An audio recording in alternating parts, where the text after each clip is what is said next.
लोगों की लड़ाई वो लोग सड़कों पर भी लड़ेंगे, क्योंकि अब ऐसा लग रहा है कि अदालत के जरिए सब कुछ होना अब संभव होता हुआ नहीं दिख रहा है।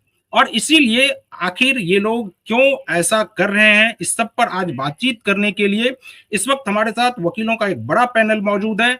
और इसमें सबसे बड़े जो सीनियर जो अधिवक्ता हैं नीलेश ओझा जी, वो हमारे साथ जुड़े हुए हैं।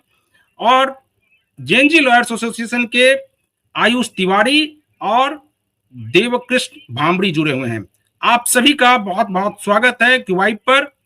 सर, सबसे पहले आपसे जानना चाहेंगे कि ये जो आखिर ये पूरा जो जस्टिस यशवंत वर्मा का जो पूरा केस है, इसमें अभी तक ये उस पैनल में मौजूद हैं, इनको क्यों नहीं हटाया गया? कानून मंत्रालय की तरफ से अभी तक कोई अधिसूचना क्यों नहीं जारी की गई है?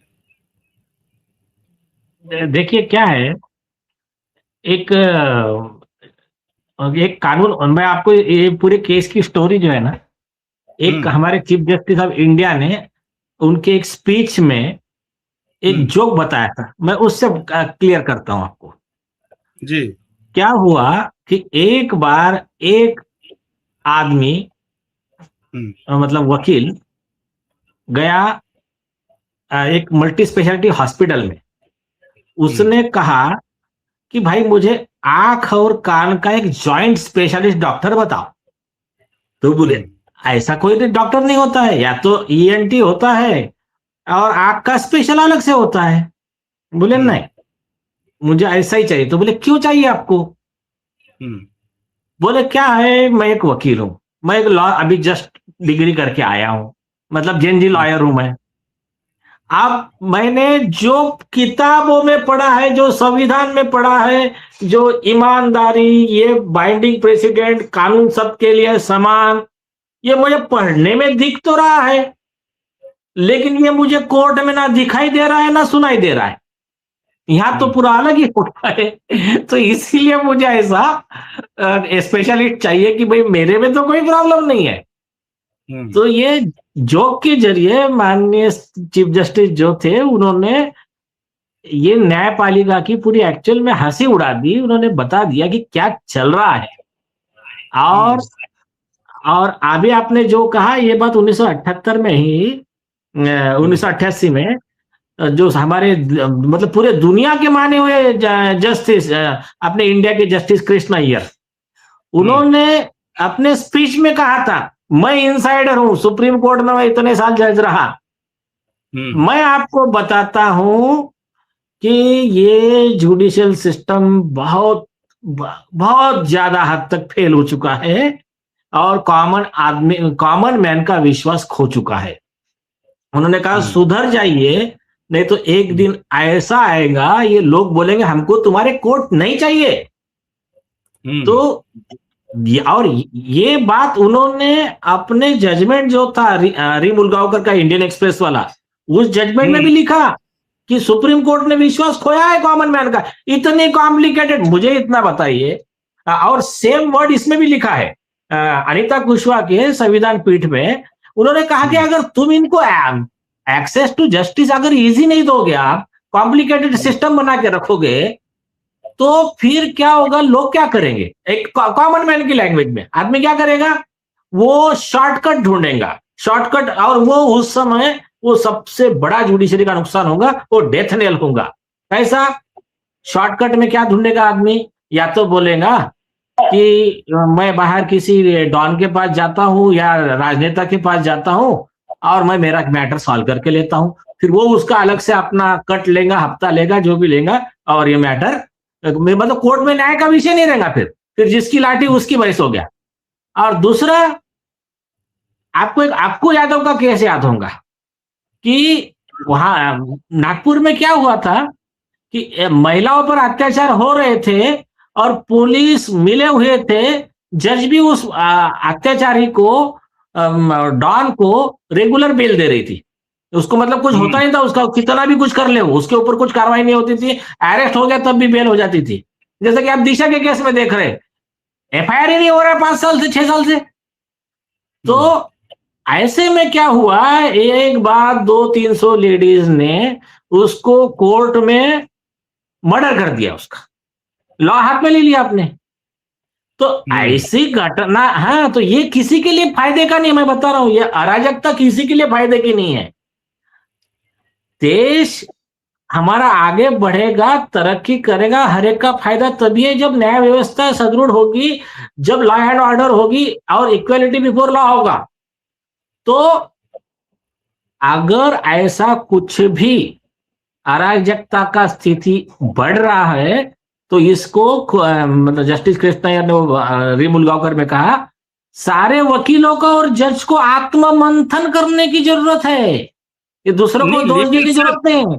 हाँ सर, लेकिन यहाँ पर एक सवाल ये है कि हाँ, एक तो जस्टिस यशवंत वर्मा ने एक तो खुद अपना इस्तीफा सौंप दिया, इसके हाँ, अलावे जो लोकसभा स्पीकर ओम बिरला के ने कहा था कि 3 सदस्यीय जांच समिति उन्होंने बनाया, और उसके बाद हाँ, तीनों जांच समिति जो बनने के बाद उन्होंने अपना रिपोर्ट भी लोकसभा में, राज्यसभा में, दोनों में सबमिट भी कर दिया। हाँ, इसके बावजूद भी कानून मंत्रालय को अधिसूचना जारी करने में आखिर क्या परेशानी हो रही है? जब सभी जांच हाँ। सबूत सब कुछ पुख्ता है, इसके बावजूद आखिर क्यों नहीं, और क्यों वो अभी भी पैनल में बने हुए हैं? ने बहुत बहुत बढ़िया सवाल पूछा जहाँ साहब आपने, बहुत बढ़िया। मैं अभी, और कॉमन मैन का यही सवाल है, तो उस पे आपको इसमें सबसे बड़ा मसला बताता हूं मैं क्या है। इसका मसला यह है कि जो चर्चा है इसका जवाब सीबीआई नहीं देना चाहिए। पहली, यशवंत वर्मा के घर में जो पैसा था वो किसी एक फॉर्मर सुप्रीम कोर्ट जज का था, और अमाउंट 200 करोड़ के आसपास थी या ज्यादा थी। और वो जो जज है, वो जज अपने देश के बहुत बड़े सत्ताधारी मिनिस्टर के दोस्त है। आप इसमें किसी की औकात नहीं है कार्रवाई करे। आप मुझे इतना बताइए, एक बहुत सिंपल चीज बताता हूं मैं आपको। आपने जो रेजिग्नेशन का मुद्दा उठाया ना, रेजिग्नेशन जो है उसका लॉ है, कोई भी कॉमन मैन सर्च कर ले, तब तक देव आयुष आप लोग भी सर्च कर लो, कल हमारा ये डिस्कशन हुआ, ये लोग अभी कल इस पे, जो जस्टिस पीडी दिनाकरन थे, उनका नाम सुप्रीम कोर्ट के लिए भेजा गया था एलिवेशन के लिए, तो उनके खिलाफ में पूरे सबूत आए, उनका इम्पीचमेंट प्रोसीडिंग स्टार्ट हुआ, तो उन्होंने, जैसा यशवंत वर्मा का इंक्वायरी चल रहा था वैसा उनका इंक्वायरी चल रहा था, तो उन्होंने बीच में रेजिग्नेशन दे दिया। वो रेजिग्नेशन इसलिए था कि ये आगे की इंक्वायरी खत्म हो जाए। बिल्कुल। तो यहां पर सुप्रीम कोर्ट ने एक काम अच्छा किया जस्टिस यशवंत वर्मा के केस में, कि उसने रेजिग्नेशन दिया तब भी इंक्वायरी रिपोर्ट दे दिया पूरा लोकसभा अध्यक्ष को। एक दूसरा, और उसका क्रेडिट ना उन सारे ये जेएनजी लॉयर्स को भी जाता है, और एडवोकेट घनश्याम उपाध्याय को भी जाता है, इवन एडवोकेट मैथ्यू नेदुम्परा को भी जाता है। इन सभी लोगों ने क्लियर, पहली चीज उन लोगों ने पिटिशन फाइल किया, मैथ्यू नेदुम्परा और उपाध्याय जी ने, वो तो अलग चीज। जेएनजी लॉयर ने क्लियर वार्निंग दिया, तो सुप्रीम कोर्ट ने क्या किया, सुप्रीम कोर्ट ने पिटिशन डिसमिस कर दिया, और जिम्मेदारी सुप्रीम कोर्ट की थी, तो उसके बाद में आते हैं। तब इन्होंने कहा ठीक है, जब इनको अगर इसकी आंदोलन की भाषा समझती तो आंदोलन की भाषा सही, तो इन्होंने ऐलान किया, आपके क्यूआई के ऊपर ही सबसे पहले डिक्लेयर किया था कि 5000 वकीलों का बाइक और कार रैली मुंबई से स्टार्ट करेंगे। देश भर के सारे वकीलों का अलग अलग छोटा छोटा आंदोलन करेंगे, हर सिटी में, गांव में, सब तरफ। और आपके देश भर में 17 लाख एडवोकेट है, उसमें से एडवोकेट और सारे एक्टिविस्ट, सारे राष्ट्रवादी लोग, अपना कॉकरोच जनता पार्टी का अपना वैसा कंपैरिजन नहीं है, ये हमारा देश है, हमको हमारी संपत्ति का हमको रक्षण करते हुए शांतिपूर्ण मार्गों से आंदोलन करना है। तो ऐसे लाखों से वकील आएंगे, लाखों से एक्टिविस्ट आएंगे। जंतर मंतर बाद में मैदान कम पड़ा तो रामलीला मैदान में, वहां आंदोलन करेंगे, ये इन्होंने ऐलान किया। या इनके ऐलान के बाद में ये रिपोर्ट आया है सेकंड वाला सुप्रीम कोर्ट का, और ये रिपोर्ट आ गया। अब यहाँ ये वाला पहला पार्ट हो गया, और इसके बेस पे अभी कैंपेन फॉर जुडिशियल अकाउंटेबिलिटी जो प्रशांत भूषण जी वगैरह लोग हैं, उन सब लोगों ने नया पत्र दिया है कि एफआईआर करना चाहिए और सूर्यकांत जी आप आदेश दीजिए एफआईआर का। ये एक पार्ट हो गया, लेकिन आपका मुद्दा जो है रेजिग्नेशन वाला, उस पर आता हूं मैं। तो पीडी दिनाकरण में क्या हुआ, उन्होंने पहले रेजिग्नेशन दिया और बाद में क्या बोला, मैं अपना रेजिग्नेशन वापस लेता हूं। तो राष्ट्रपति कार्यालय के तरफ से जवाब दिया गया कि आपका रेजिग्नेशन उसी दिन मंजूर माना जाता है जिस दिन से आपने दिया है। इसको कोई ऑफिशियल कुछ कंफर्मेशन की जरूरत नहीं है। तो अब ये लॉ मिनिस्ट्री क्यों देश की जनता को बेवकूफ बना रही है कि इनका रेजिग्नेशन के बारे में ना कंफर्मेशन दे रही है ना रिजेक्ट कर रही है। उन्होंने कम से कम ये डिक्लेयर करना चाहिए कि उसके उनके खिलाफ इंक्वायरी चालू है तो हम उनका रेजिग्नेशन एक्सेप्ट नहीं करते, लेकिन ऑलरेडी लॉ सेटल्ड है। आप लोगों ने ढूंढा क्या केस लॉ? आयुष देव सर इसी में एक सवाल और जोड़ देगा, उसका भी एक साथ आप जवाब दे दीजिएगा।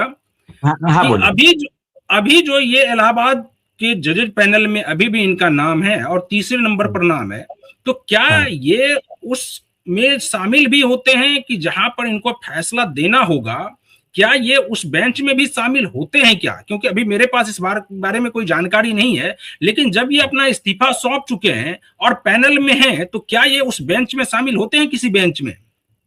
नहीं, सुनिए, अच्छा सवाल है, ये भी कॉमन मैन का, लेकिन इसका जवाब है ना, संजीव खन्ना साहब ने जब इनके खिलाफ का इंक्वायरी रिपोर्ट आया था ना, तभी सीजीआई ऑफिस ने क्लियर कर दिया था इनके सारे जुडिशियल वर्क निकाल लिए जाए, इनको कोई भी न्यायिक काम नहीं देने का। ये इन हाउस प्रोसीजर के तहत चीफ जस्टिस ऑफ इंडिया को अधिकार है। तो उसके तहत इनके पास में कोई केस तो नहीं थे। हाँ, तो वो आपका जो डर है वो मतलब उसका कोई चिंता का कारण नहीं है कि इनको कोर्ट में बैठने नहीं दिया